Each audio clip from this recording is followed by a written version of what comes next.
नमस्कार बच्चों, आप सभी बीए एलएलबी 6 सेमेस्टर के बच्चे जहाँ तक है वीडियो देख रहे होंगे। आज का टॉपिक है क्षति की दुरस्थता, रिमोटनेस ऑफ डैमेजेस। इस पर शुरुआती चर्चा हो चुकी थी, जिसमें हमने आपको स्कॉट बनाम शेफर्ड का केस बताया था। क्षति की दुरवस्था मतलब कितनी दूरी तक की क्षति के लिए प्रतिवादी उत्तरदायी होगा। इसमें स्कॉट बनाम शेफर्ड के बाद में हमने कहा कि एक व्यक्ति को जलती हुई फुलझड़ी भीड़ पर फेंकता है जो ख पे गिरता है, फिर ख अपने ऊपर से उठा के फेंकता है ग पे, फिर ग से ख पे और घ अंत में क्षतिग्रस्त हुआ।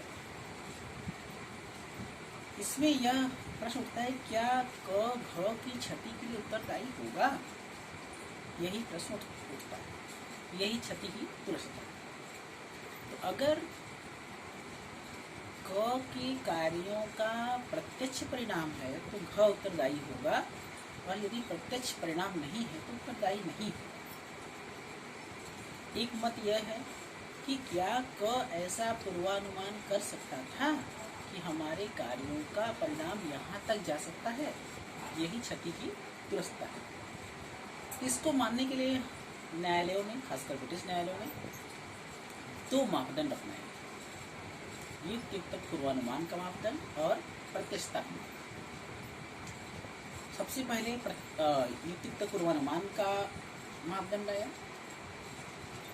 जिसमें यह कहा गया कि यदि कोई व्यक्ति अपने कार्यों का पूर्वानुमान कर सकता था तो उत्तरदायी होगा, यदि पूर्वानुमान नहीं हो सकता है तो उत्तरदायी नहीं। ऐसा रेबी बनाम हेविट और विलियम बनाम चैपलिन के मामले में अपनाया गया।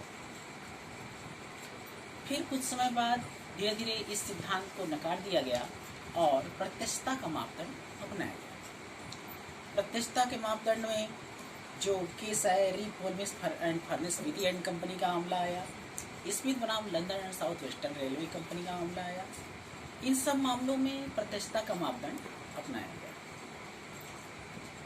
फिर अंत में ली स्पार्क ट्रेजर बनाम एडिसन का महत्वपूर्ण केस आया, जिसमें तथ्य यह था कि प्रतिवादी जो वादी की गलतियों की वजह से, या कहिए प्रतिवादी की गलती की वजह से वादी का नाव क्षतिग्रस्त हो गया और वह दूसरा जहाज किराए पर ले आया।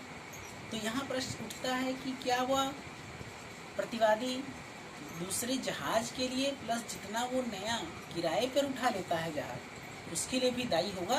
तो ये माना गया कि नहीं, पहले वाले मामले के लिए दायी होगा, दूसरे के लिए दायी नहीं होगा, क्योंकि प्रतिवादी ऐसा पूर्वानुमान नहीं कर सकता था कि ये नया किराए पर जहाज ले लेंगे और उसके बाद वो दायी ठहराए जाएंगे या पूरे किराए के लिए दायी होंगे।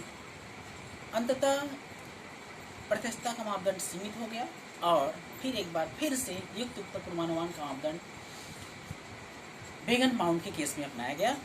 बेगन माउंट के केस में एक बार फिर से प्रिवी काउंसिल ने, या कहिए हाउस ऑफ लॉर्ड्स ने, यह नियम प्रतिपादित कर दिया कि एक व्यक्ति या एक प्रतिवादी यदि यह पूर्वानुमान कर सकता था कि हमारे कार्यों से जितनी क्षति होगी या हो सकती है तो ही वह दायी होगा, अन्यथा नहीं होगा। बस इतना है और कुछ इसमें ज़्यादा नहीं है। बहुत ही आसान चैप्टर है। बाकी सारे मटेरियल्स जो केस हमने 2-4 बता भी दिए हैं, उन सब का PDF फाइल आपको उपलब्ध कराते हैं। बिल्कुल आप चिंता न करें। ठीक है, धन्यवाद।